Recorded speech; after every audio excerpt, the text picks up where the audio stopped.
to share my screen. So let's see, hopefully I can do this effectively. Okay, so now we've got a shared screen, and this is the Living Planet Report of 2020, and it directly coincides with our work for Chapter 8, which is on biodiversity and species. And so it is a really important document. It just comes out every 2 years, and they do a lot of statistics and measuring and collecting information to tell us what's happening with living organisms on Earth. So I'm going to go through a few of the things and answer questions from Chapter 8 at the same time. So basically, there's 8 billion, so there's close to 8 billion people on the Earth, and we have, in order to keep us alive, we have to keep nature alive. There's no doubt about that. And so it starts out with that. So it's really good. This report, this is actually a summary of the full report. The full report's about 100 pages long, and this is just 25. So I think I've posted this for you or sent it with the last announcements or someplace. But it's a good thing. It's got a good summary of all the things that are happening. So this has got what's happening with the Living Planet Index, and just over the past since 1970. So this is not all that long ago. So 1970, the population was already the human population was already far over what it should be. It was probably already about 5 billion by then, and so the organisms started to decline much likely well before that time, and now they're at minus 68%. So just since 1970, we have lost almost 2/3 of all vertebrates living on Earth, which is pretty incredible. So the numbers are going down, and the biodiversity is declining at different rates in different places.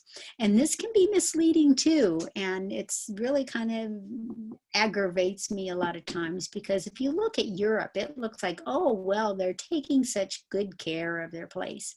And they are, from what they had in 1970. But by 1970, they'd already destroyed most of their habitats there. So if you've ever been to Europe, there's very few large forests there, and it's all basically taken over by humans. The population increased and they damaged their habitat hundreds of years ago. That's why so many people came to America. There wasn't any room for them. So if you look at if you go back here, you would see a decline from probably the 1800s all the way till now. So it's quite misleading on what's happening just in the past 50 years or so. So it goes on here and it talks about different kinds of organisms. Freshwater organisms are some of the ones that are most in peril. But one of the worst is amphibians, actually, because they live between freshwater and land. So they can, if there's pollutants in the water, it can kill them. If there's pollutants on the land or in the air, it can kill them. So amphibians are really have been going down even faster than other organisms have. But anything that lives in water, there's so much water pollution now, it's a big problem. And one of the big problems with water is the carbon dioxide content. So the carbon dioxide content, there's extra CO2 in the air from burning fossil fuels. And when CO2 gets into the water, it forms CO2 plus H2O yields carbonic acid. So the water gets more acidic. So our CO2 levels are increasing, and so are acid waters. And so around the world, water everywhere is becoming more acidic. Land is becoming more acidic. Trees are getting more acid rain on them. It's just that CO2 causes extra acids, and other things do too, nitric acid and some other things. So if we look at some of these, I'm going to zoom in on this one right here, this extinction risk one, a little bit. So this is the extinction risk, and this has got what they call the red list index. And this is, notice that some of these have been monitoring and from the 1980s, and some they've just started to monitor. But notice the at risk is either these are in the worst possible shape down here at the bottom, and they are at really high risk of extinction. But these are faring a little bit better up here. So notice the cycads have been, they haven't studied for very long, but when they have been studying, cycads are orchids and other bromeliads and things that grow up in trees, and they're living up in the atmosphere, and they need the moisture, and so they're getting any pollution that's in the air. It is damaging them, and if the climate is changing at all, the temperature and the amount of water in the air, that will affect them greatly. So have been under danger for quite some time, and a lot of those are dying out. The amphibians are at risk, and they've been dying out all along. We just are losing a whole lot of our species of amphibians all over the earth. But an interesting one here is the corals, and notice the corals weren't doing too bad until the late 1990s, about 1998. And from there, they've taken a sharp decline. And this is really scary in more ways than one, because the corals are in the oceans, and corals are usually not too far from the surface, and they are getting a lot of that acid ocean there. The CO2 in the air is dissolving in the ocean, so they are becoming more acidic, and corals are made of a chemical that just plain dissolves in acid.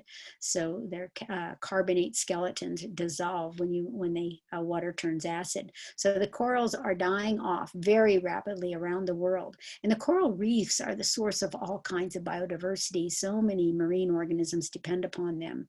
They're dying. And notice that other things, the fishes in the water. So fishes are doing better, but they haven't really been monitoring for very long. So these are likely, according to some of their other data, to show more decline. Any water animals, especially amphibians. Those are on water and land at the same time. Another trouble with that the corals are facing is not just the acid, but the heat in the ocean. So the CO2 forms acid, but because the climate is changing, the water is absorbing a lot of that heat and getting warmer. And corals and most marine animals, but especially corals, because they can't move anywhere, are highly susceptible to that warm temperature. So they're heating up, they're getting acids on them. And the other thing that's nasty is when water heats up, it loses its oxygen. So just like if you set a carbonated beverage on the table, it would lose its bubbles. The same thing with the oxygen in the ocean. The oxygen in the ocean is in bubble form, essentially, and it leaves when the water gets hotter. And so there are dead zones all over the earth, not just due to warming, but due to heavy pollution and loss of oxygen supply. So it's a huge thing, and things are changing really rapidly and are not looking good. And this planetary index tends to bring that home. But one of the things that always disturbs me is that so many of the scientists even want to end on a good note, and they'll say, oh, well, we've got 10 years. And, they've been saying that for 50 years. And the truth is we don't have any time at all. In fact, we're way past some of the tipping points. And now we've just got to learn to deal with it. And things are breaking down, and people are having to leave California because their house is on fire from climate change and all kinds of, and of course, of the fires and the heat. The temperatures were soaring before this fire started. So it's a place for a tinderbox. Around the world, there are more fires, more heat, more food supply breaking down. I mean, California is one of our bread baskets, not so much bread, but a fruit basket for the United States. And I'm sure a lot of that's getting burned up right now. So it's happening around the world. Things are breaking down. Our webs of life are breaking down, and we've got to admit who's doing it and what's happening and try to get closer to nature. So let me go back to this full one here and go over a few other things. So the Living Planet Index is showing that things are declining really rapidly. The insects are disappearing. Our soil is getting lost. This is a really good summary of all the terrible things that are happening, unfortunately. But we live in times. I don't know why we live here right now, but we sure do. But one of the things that's fascinating is that we have a lot of technology that we can share all this information, so we can learn what's happening and maybe be able to react to it a little bit better. Plant diversity is on decline. Plastics is huge. So pollution is one of the big things that we are doing. And so our human population has gotten huge. And every year, 80 million extra people are added to the planet. And when every one of them is going to need more agriculture, and they're all going to buy some plastic bottled drinks and so these are the plastics, these are just plastic bottle tops. Every time they know now that there's microplastics in our body. Every single human being they tested, they found micro nanoplastics inside of our bodies, and it accumulates. Our body doesn't know what to do with that stuff, and so I'm sure it's not making us healthy. And many organisms that eat a lot of this stuff because they don't know the difference are dying from it filling up their stomachs. And so you've maybe seen pictures of whales on beaches just with their stomachs loaded of tons of plastic garbage. And so these are things that are happening due to a huge population. And this brings me to, so I'm going to kind of go back and forth a little bit between here. On your chapter review sheet, so you've got your questions if you've got them there. Number 1 says, what has happened to population of animals in the last 50 years alone? And there's been according to this report, a 68% decline. And which types of animals are the most are having the most problem, and that would be what animals living in the water, amphibians, and cycads, but mostly water animals, and cycads are also in the air with water as well, but those are the problem. And then number 4 is a big one and a very important one. And it says, what are the 3 to 4 top causes of extinction? And you can look at lots of different places and you'll get lots of different answers from that. And the reason is pretty complex, but there's kind of a tiered way of looking at this. So when I say what's really causing extinctions, I would list habitat loss as the first one, because if the place warms up, that's not your normal habitat. So habitat loss is the first one. Pollution is another one. So air pollution covers the earth, and CO2 is one of the air pollutants. So that is one of the things, but other kinds of pollutants like this plastic. So habitat loss is the first one. Pollution is the second one. Climate change is the third one, and because it's really causing things to get all crazy all over the world, and the web breakdown. So the breakdown of the web around any organism is going to kill that organism. And so those are the 4 major things. Now I want you to think about, what is the cause behind the cause? What is the cause behind the cause? That's an important question. Always ask yourself about everything in life. You can always look deeper into it. So what's causing all those things to happen? 2 major things are causing those things to happen. So you've got this list of 4 things, and above that, you've got 2 things that cause those. Those 2 things are population, human population, and consumption. So population and consumption are the huge overarching things. If there was only 2 people on Earth, there's no way they could harm and do all this stuff below it. But because there's close to 8 billion now, and they are consuming a tremendous amount of stuff, we are really destroying the Earth so rapidly. It's happening in the blink of an eye. Then there's a top one that really is a cause behind that. What would cause us to so rapidly and to consume so much? And the cause behind that is human disharmony with nature. So think about that. if humans were in harmony with nature, we wouldn't have overpopulated, we wouldn't have overconsumed, and we wouldn't be causing all these other problems. So human disharmony with nature is the primary reason that everything is going wrong. I mean, we've got these amazing brains, are so creative, and we've been, it's on Earth, if you were somebody looking from outside the Earth and thinking about, well, what's happening down there,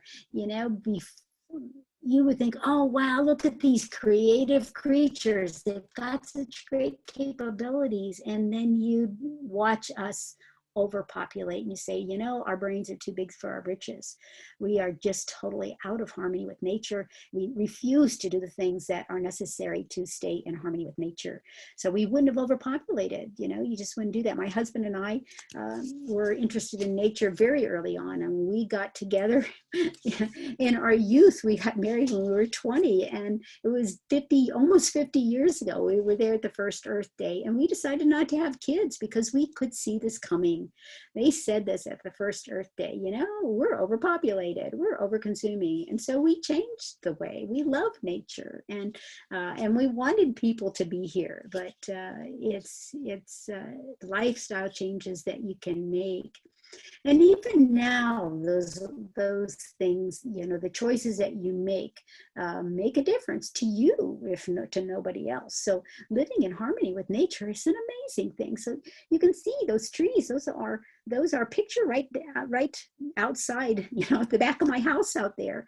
And every time I walk out there, it's just like this big sigh of relief. Nature is so amazing, and living in harmony. And I live in a pretty small house, and we try to keep our needs low, and we grow a lot of our own food, and we chose not to have kids, and so we are not the cause of other people putting out a lot of pollution.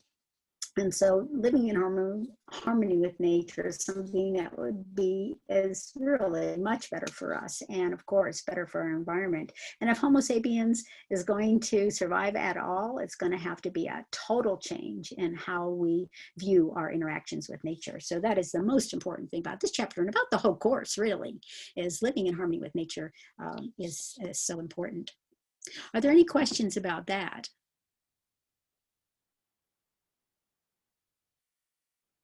Okay, I'm going to go on to a few more things for chapter 8. One of them is number 6, and it says autumn olive is considered an invasive species. So the term invasive species is important to understand, and mostly because it drives me nuts the way textbooks talk about it, because the number one invasive species is, by definition, invasive species is a species that comes into an area, takes over the area, and uses up most of the resources there and kills other organisms. Well, that's human beings. I mean, we are the most invasive species that has ever hit the earth. As one species, we have gone every place on earth and caused pollution and created all kinds of havoc and killed off other animals. So the most invasive species are us, and not just us, but everything we put out there. So we grow our crops. Well, those are not, that's not natural. So we've got crops growing, we've got animals, we got pets, and we got dogs and cats, and all these things are not coming from nature. If there was only a few of us, we could live in harmony with nature, and you could have some of those things if you were in tune with nature. So Native Americans and Native Tibetans and Native people all over the world had this more, they had to live with nature for thousands, hundreds of thousands of years. And they were much more in tune with nature. But it's just basically our new Western civilization that found this great source of energy in fossil fuels and started to just separate ourselves from nature, and at the peril of everybody on earth, and not just our peril, but of all animals. And so things have gotten pretty crazy, and we are in a time of great craziness, and who knows what will happen. But one of the best things that we can do personally is understand what's happening, recognize that these things are happening around the world. Everybody's stressed out about it in all kinds of ways and trying to deal with it. But the best thing that we can do is is get back in touch with nature, because we know it reduces our stress. If we get back in touch with nature, we won't destroy it so much, and do everything we can to live in harmony with it. Any questions about an invasive species?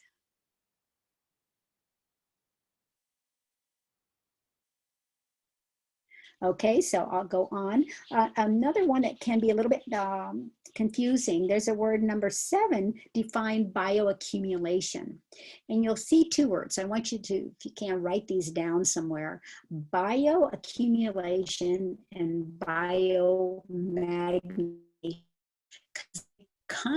They're very closely related. They're not totally identical, but you should understand both of them. I'll try to, in test questions, make it not so confusing, but basically bioaccumulation can be just an individual. So for instance, lead. So lead is an element that we cannot digest in our bodies. And so if you eat something with lead in it, that lead will stay in your body, and your body can't get rid of it. And so if you eat more things like little kids eating paint that used to have lead in it, if they eat a whole bunch of that and year after year after year, and they get lead in their water supply or other ways, it accumulates until it's so toxic that they start showing all kinds of physical and mental symptoms of that. That's bioaccumulation in an individual. Biomagnification means it's going through the food chain, so that if you have small organisms, for instance, little mice out there, and those little mice out there are getting eaten by let's say they're getting eaten by a little bit bigger rodents, and then those bigger rodents are getting eaten by eagles.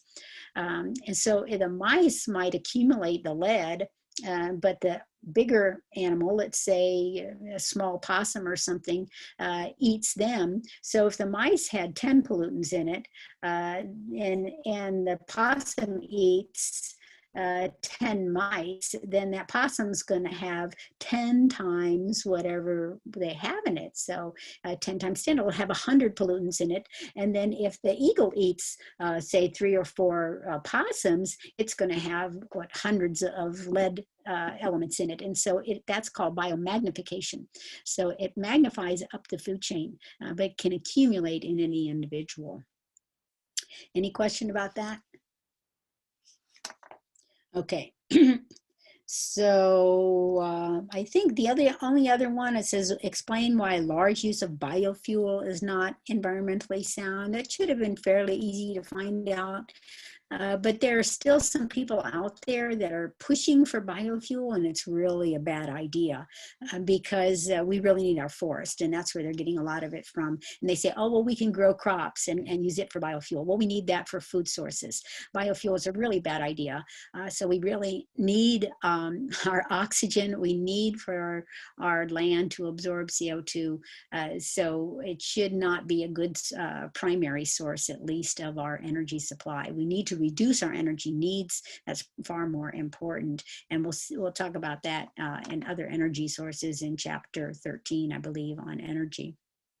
So are there any other questions on chapter 8 or anything else before anything about the test? I'm going to unshare this screen here. Any other questions?